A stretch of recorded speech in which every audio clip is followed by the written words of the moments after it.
AfriForum and AgriSA have slammed the Water and Sanitation Department's proposed changes to water legislation. Their proposed water licensing regulation requires that in the future they have to allocate shares of up to 75% to black South Africans in order for the water use licenses to be granted. Let's get some more details now with Legal and Policy Executive at AgriSA, Janse Rabie. Janse, thank you so much for making time for us this afternoon. What concerns you about the proposed changes to this water legislation?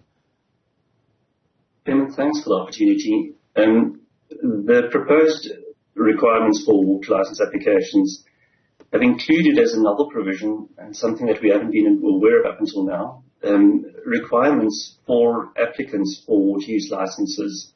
If they take a certain amount of water, and those are large water users, to have black economic or black shareholding of 25, 50 or 75%, depending on the size of the area or the volume of water to be taken.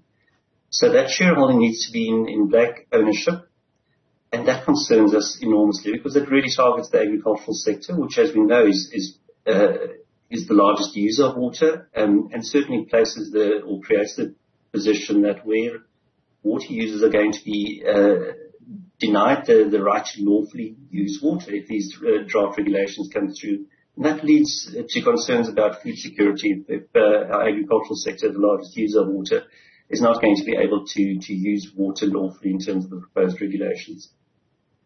How do you think this then risks food security? Is your concern that the focus is solely on ownership? Indeed, and that's a very important point. The National Water Act, which governs water use in South Africa, is post-1994 legislation, which affirms that water belongs to all people in South Africa. It regulates water use extensively, in fact, exclusively. You can only use water in terms of the National Water Act. Now, one of the provisions of the Water Act is to allow for a licensing system. And the Act specifies certain criteria that the decision maker, in this case the Department of Water and Sanitation, needs to take into account when granting water use license. One of those considerations is indeed addressing the discriminatory practices on race and gender of the past, but it also requires the decision maker to look at 10 other considerations, including existing lawful water uses, including the socioeconomic benefit, including the requirements or the effect of not granting a water use license, how that would affect other water users. And then it also looks at another important requirement is the investment that's already been made with respect to water uses and licenses in particular. So the Act has been prescriptive, it's been adhered to by all players, and it's been around for nearly 25 years. And all of a sudden the department, with a very radical set of regulations, seeks to put black economic empowerment as the sole criteria upon which water use licenses are going to be granted. Now, the agricultural sector is indeed challenged by transformation requirements and has been slow in transforming. That has to be said and acknowledged. But playing around with a legal instrument like this needs to be seen in the context of food security as well. What do you if it's going to be... Sorry. No, sorry about that. Just continue your point, and then maybe you can respond to what you think will be the consequences if this legislation is passed into law. Indeed. So the point being that if through these regulations government is seeking to make the sole requirement for applying and obtaining a water use license race, then it's going to put farmers and commercial agricultural farmers out of business, which is obviously going to have dire consequences with respect to food security in the country. As to be said, South Africa is the only country on the African continent that is food secure. And that in a very difficult climate as it is already. We're a very water scarce country, and we're very cautious and very concerned about government fiddling through social engineering draft legislation such as we see now, with that ability of the country to feed its people. Mm-hmm. What changes would you like to see to this legislation?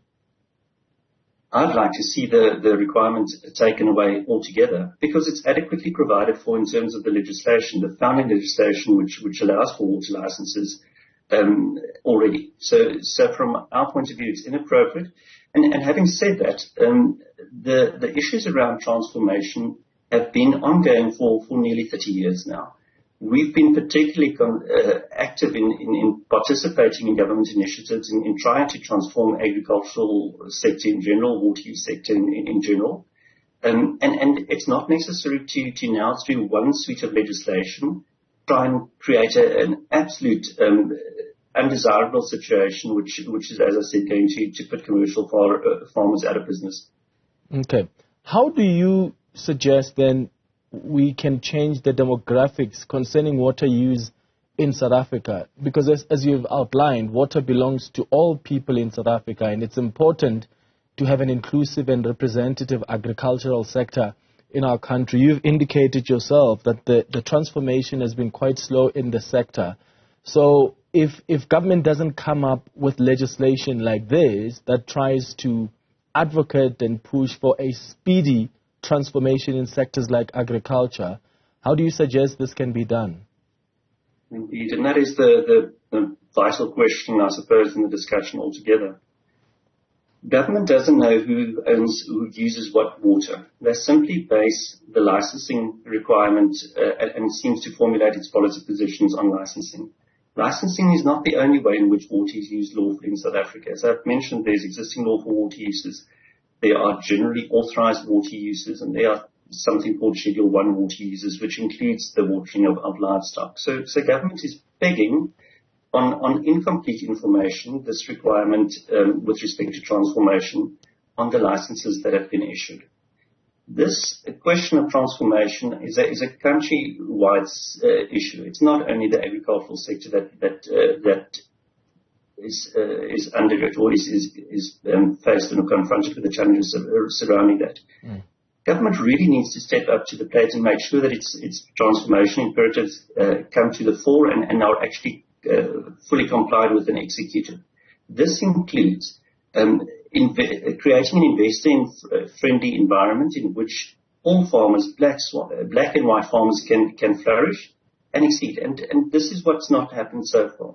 The plans and sectoral targets that have been placed is really making race the only requirement, while we really need to start looking at an investor-friendly economy and place where farmers of all colors, including black farmers, can flourish and thrive, and those demographics can change over time. Mm-hmm. Apart from the support you've given to government in its transformation agenda, as a sector, what have you done to push for transformation so that there is this inclusive participation in the sector? Yes, those transformation initiatives take place at various commodity levels. So if you're talking about the transformation within the grain sector, for instance, that's one thing. And there are wonderful examples of that, and have certainly stepped up to the plate to make sure that those transformation targets get met. There's enormous transformation transformation efforts taking place in the red meat industry, for instance. But there's also a highly unregulated sector, obviously the informal sector, which falls outside the scope of a lot of legislation and certainly government policy, is already stepping up to the plate to make sure that food security is ensured in rural areas. So from the agricultural and from our organization's point of view, these include through our commodity affiliates or organizations belonging to Agri-SA, those sectoral commodity-specific transformation initiatives, of which there are many examples. Okay. Janse Rabbi, thank you so much for joining us this afternoon.